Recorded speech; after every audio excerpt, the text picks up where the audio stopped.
people of Reddit. Those of you who aren't depressed and don't have anxiety, what the fuck is that like? Pretty chill. Edit. Damn, look at all these awards. Obligatory thank you to everyone who made this possible. Can't find a parking spot.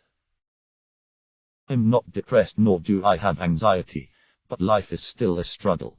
Relationships are still complicated. Money is elusive. Work is soul-crushing. I curl up with my dog and cry a few times a year. Love and respect to any and everyone, but this shit's not easy for most of us. Every day is like the sun just said my bye, you're amazing. It's pretty meh. You don't really think about much. The truth of the matter is, just because you don't have depression doesn't mean you're happy, and just because you don't suffer from anxiety doesn't mean you have no concerns weighing on your mind. Life has its ups and downs, and sometimes the downs outnumber the ups. We can celebrate the good times and lament the bad times, but mostly we're just trying to get through life like everyone else. Here's what it's like. Because I'm not depressed or burdened with anxiety, I have more energy to help my friends whenever they ask, who do suffer with either or both conditions. A therapist friend says it's important to nurture a sense of humor. He has a sign hanging over his desk that shows a beaver, and the caption reads, "It's one damn thing after another." The smell of burnt almonds. Honestly, I realized that most of my depression and anxiety were rooted in three things. 1. Negative self-talk. Self-talk is so important, y'all. Put some energy into how you talk to yourself. It honestly changed my life. This requires your attention every single day. 2. Not getting shit done and not having a plan to get that shit done. Plan ahead and work hard. Every day is a constant struggle between the version of me who wants to drink and play video games all day, and the me who wants to be successful. Every day, you have to make the choice to get your stuff done. Some days, it's okay to lay on the couch all day and play video games, but I limit that to 1 day a week, usually Sundays. 3. Substance abuse. I have an extremely addictive personality. While I wouldn't say I was heavily addicted to alcohol, I certainly needed to dry out. Now, I only drink on weekends if at all, and only get drunk a few days a year for special occasions. It's great and my mental health has skyrocketed. This is just what has helped me. I'm sure other people have found things that help them.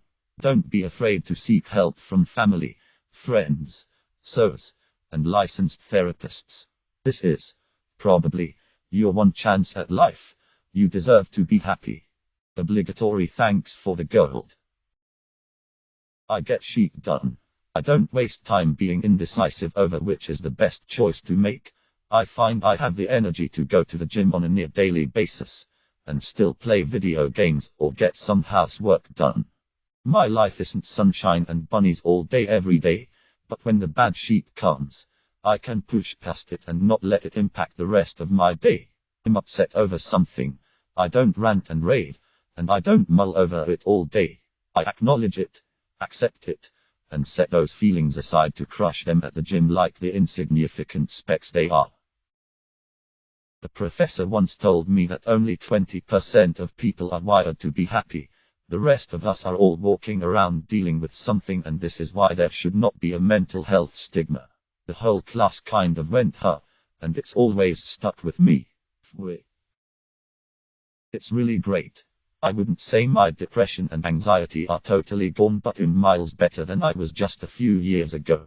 I had a pretty rough childhood and had to do a lot of self-reflection to realize where my trauma was coming from. The real turnaround came when I decided to go back to school for game design. I had started going to therapy and soon after that realized I needed to truly chase what I was passionate about, even if I really had no foundation for it.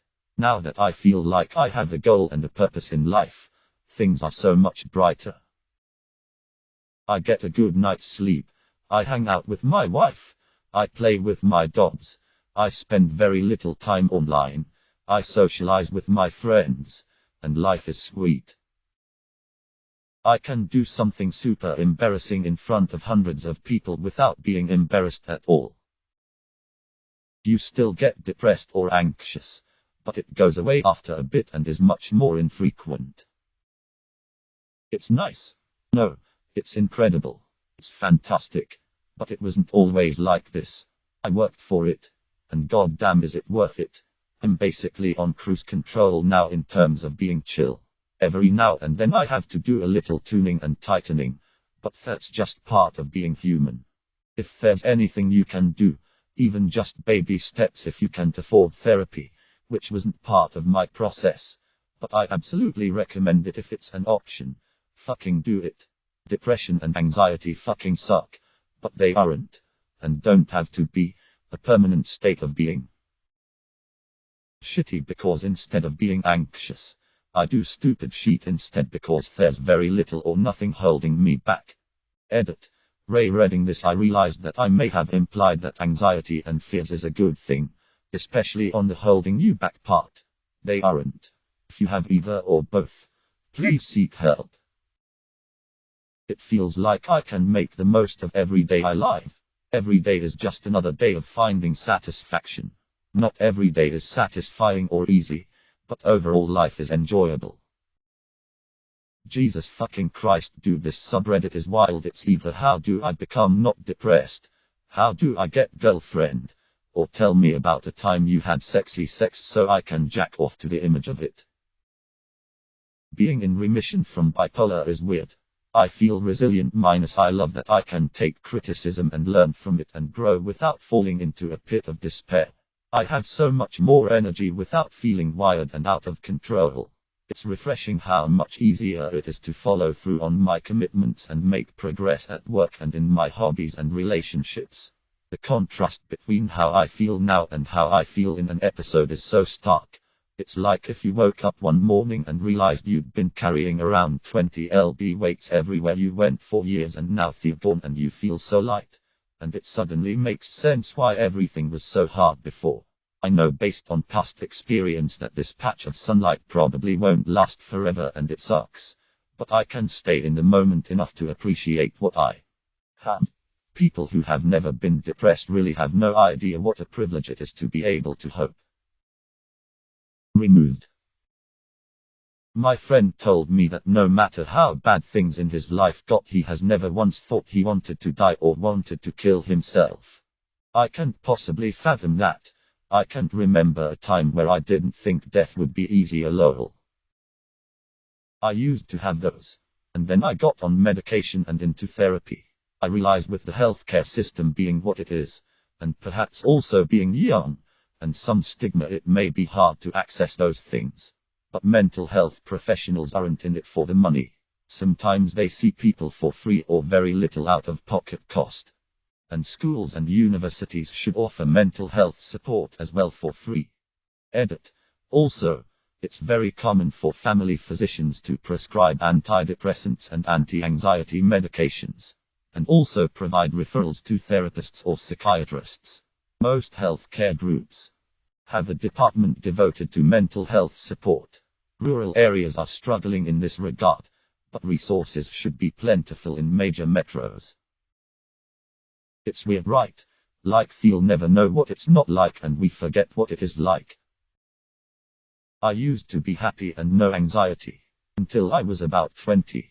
Some incidents triggered some PTSD that ended up in turning into years, the rest of my life, of anxiety/depression.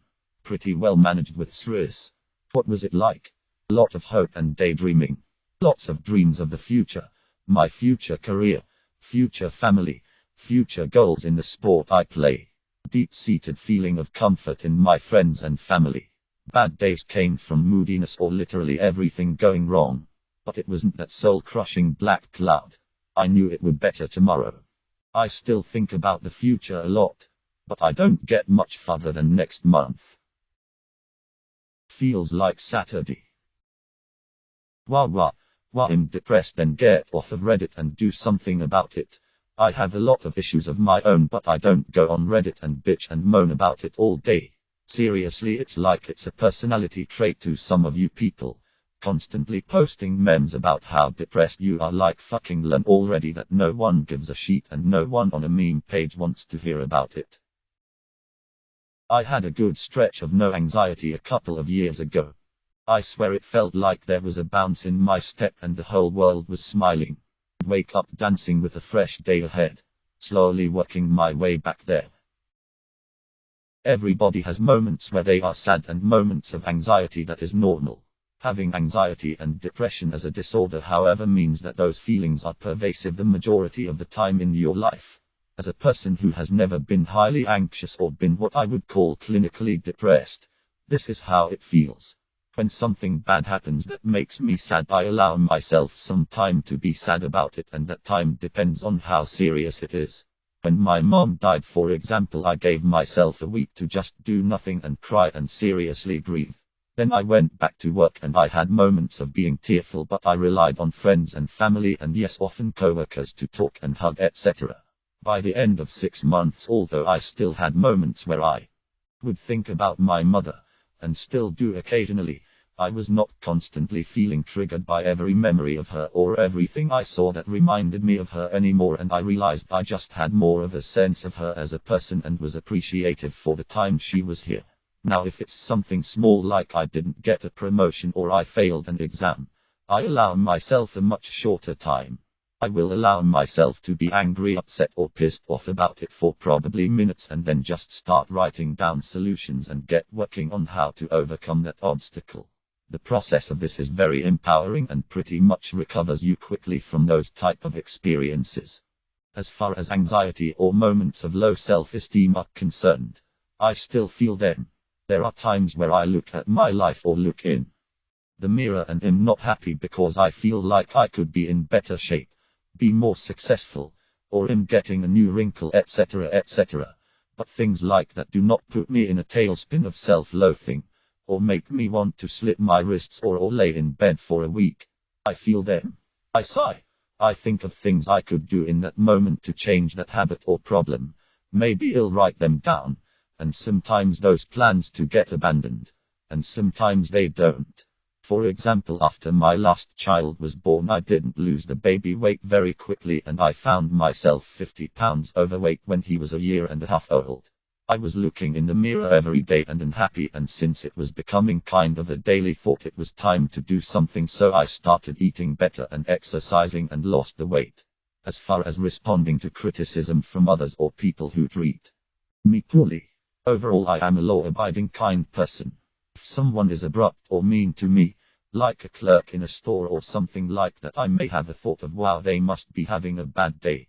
But I don't take it personal at all and forget about it immediately. It certainly doesn't send me into a tailspin. If the person treating me poorly is someone important in my life, like a boss or a family member, then obviously I have to address it. What I found works almost every time. It's just earnestly approaching that person with a calm demeanor and asking them the context or intent of their comment. Most of the time I took it as an insult because I was feeling down that day, or I was tired or hungry, and it was never intended that way, and if I didn't clarify it, it would end up being a huge misunderstanding. I don't let things like that stew for long because that's unhealthy. Again, I don't assume that I am at fault for being treated poorly, and I certainly don't act like a victim if I am. In cases where I am being treated poorly by somebody who is important to me and they truly are being malicious in intent, again I will approach them in earnest and then set boundaries for the relationship. If those boundaries are crossed again, then obviously they do not care about me and I don't need them in my life. That doesn't mean I no longer care about them, it just means that I'm not going to allow them in a position in my life where they can mess with me. I guess overall, despite my faults and my moments of insecurity and anxiety, I have a deep-seated feeling that I have a right to be here on this earth and that my life is precious, as is everyone else's.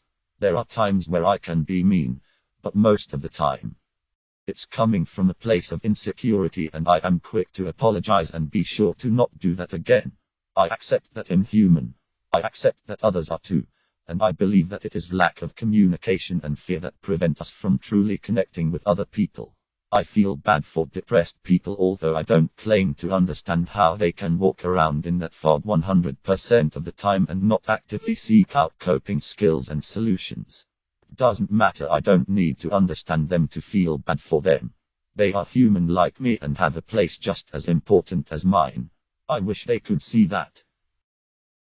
Subscribe, like, and comment if you hate outros, begging you to subscribe, like, and comment.